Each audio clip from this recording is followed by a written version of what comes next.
नमस्ते दोस्तों, welcome to the UPSC history series on this channel. मैं यूपीएससी सीएससी की तैयारी कर रहा हूँ महेश कुमार बनवाल की हिस्ट्री बुक से। और इस सीरीज़ में मैं आपको हर चैप्टर सिंपल और इजी लैंग्वेज में समझाऊंगा।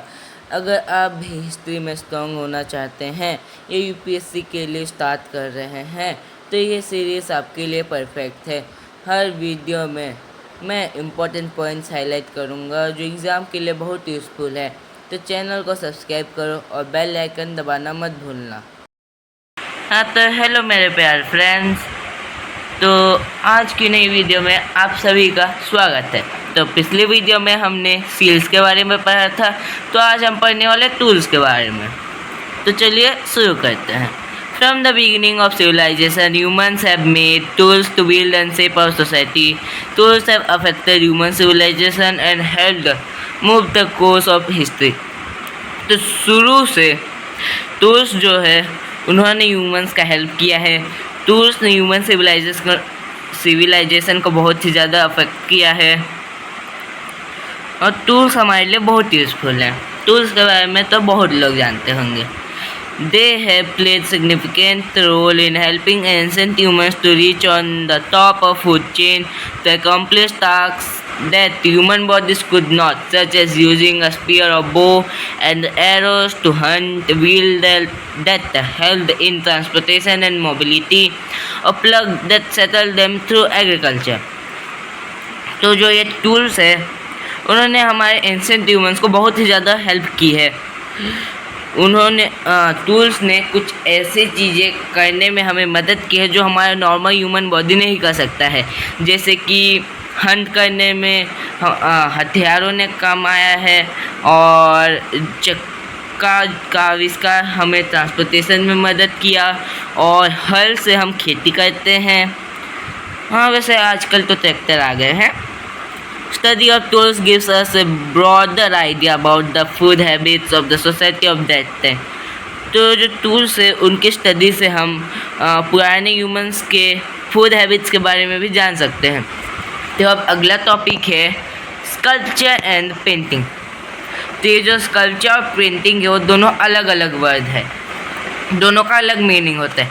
स्कल्पचर मतलब कुछ मूर्ति वगैरह हो जाएगा और पेंटिंग मतलब ड्राइंग वगैरह। तो चलिए इनके बारे में पढ़ते हैं। These sources are valuable materials that provide knowledge of the cultural developments and social and religious life of the people of that age. तो ये जो स्कल्पचर और पेंटिंग है इनसे हमें उस एज की कल्चर और रिलीजियस लाइफ के बारे में पता चलता है।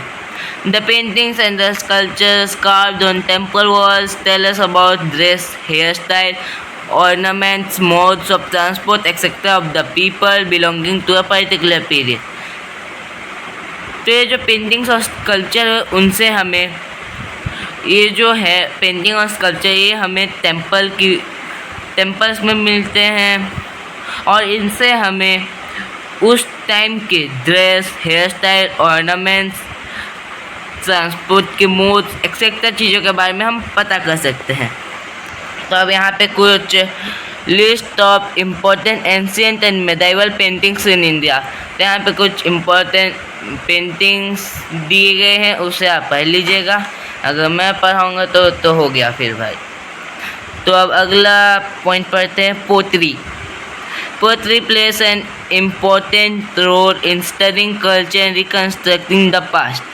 तो ये जो पोट्री है मतलब कि घड़े, मटके वगैरह, इसे हम पोट्री कहते हैं। पोती नहीं, पोट्री। तो इनसे हम उस टाइम के कल्चर वगैरह के बारे में जान सकते हैं। Pottery is often portrayed as being a landmark in the evolution of humanity. तो ये जो पोट्री है उसने ह्यूमैनिटी को इवॉल्व करने में काफ़ी मदद किया है। It is no coincidence that the use of pottery began in earnest at the same time as agriculture appeared, since it was used for grain storage and was symbolic for agrarian economy.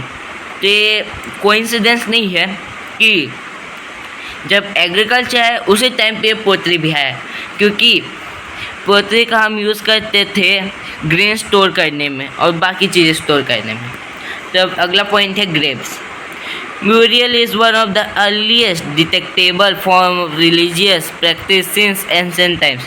तो ये जो burial है मतलब कि दफनाना, ये सबसे earliest detectable form है religious का। मतलब कि सबसे पहला रिलीजियस प्रैक्टिस है जिसे हम ढूंढे हैं। Graves reveal about culture, civilization through the study of positioning of body and materials buried along with the body and skeleton remains. तो ये जो ग्रेव्स है इससे हमें उस टाइम के कल्चर, सिविलाइजेशन के बारे में पता चलता है। जैसे कि उस टाइम पे बॉडी को किस पोजीशन में रखा जाता था, क्या क्या मटेरियल्स उसमें दफनाए जाते थे, उसके साथ बहुत लोग उस टाइम पे उस जिसका मौत हो जाता था उसके सारे संपत्ति वगैरह उसके साथ दफना देते थे। कई लोग जानवरों को तक दफनाते थे। तो अब अगला पॉइंट है अपना इंस्क्रिप्शंस। तो इसके बारे में पढ़ते हैं। The inscriptions are the most important and reliable source of ancient Indian history. The study called epigraphy while the study of the old writing used in inscriptions and other old records is called paleography. तो ये जो inscriptions है वो बहुत ही important source है ancient India का। तो इसका जो स्टडी होता है उससे हम एपिग्राफी करते हैं, और जो राइटिंग उसमें यूज़ किया जाता था और उसका जो स्टडी होता है उससे पैलियोग्राफी करते हैं। Inscriptions were carved on seals, stone pillars, rocks, copper plates, temple walls and BRICS.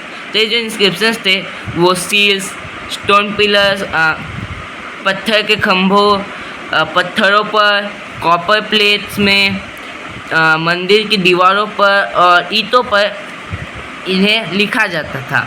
The information of various rulers, their life history, extent of the empire, religion, administration, art, political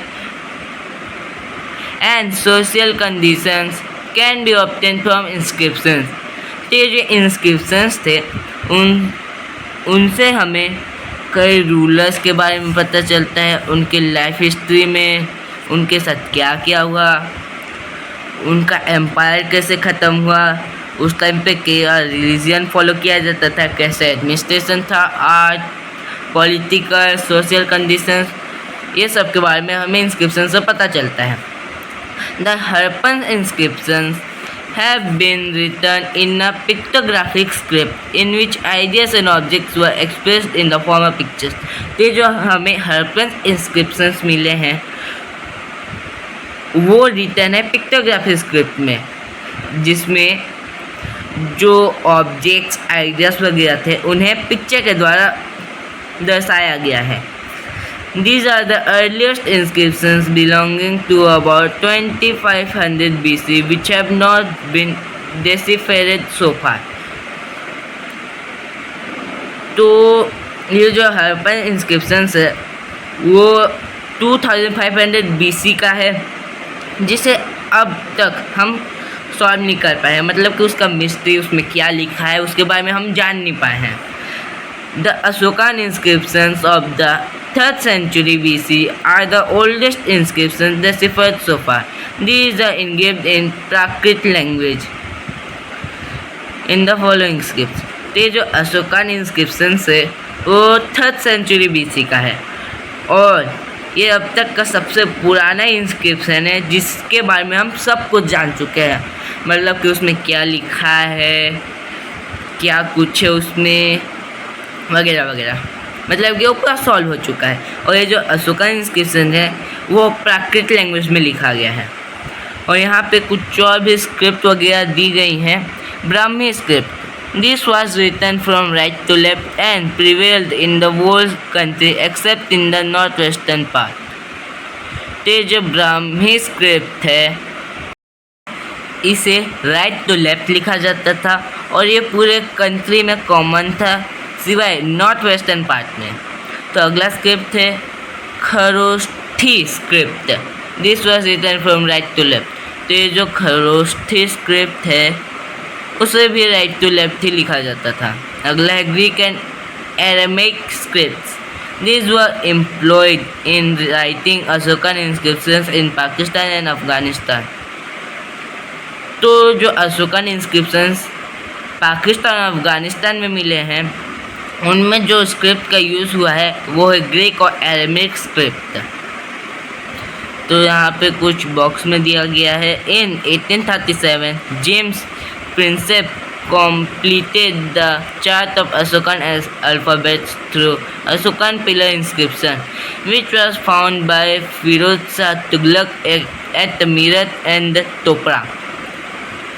तो ये जो James Prinsep थे उन्होंने 1837 में Ashokan alphabets का chart को पूरा किया था अशोकन पिलर इंस्क्रिप्शन की मदद से, जिसे फिरोज शाह तुगलक ने खोजा था मीरत और तोपरा में।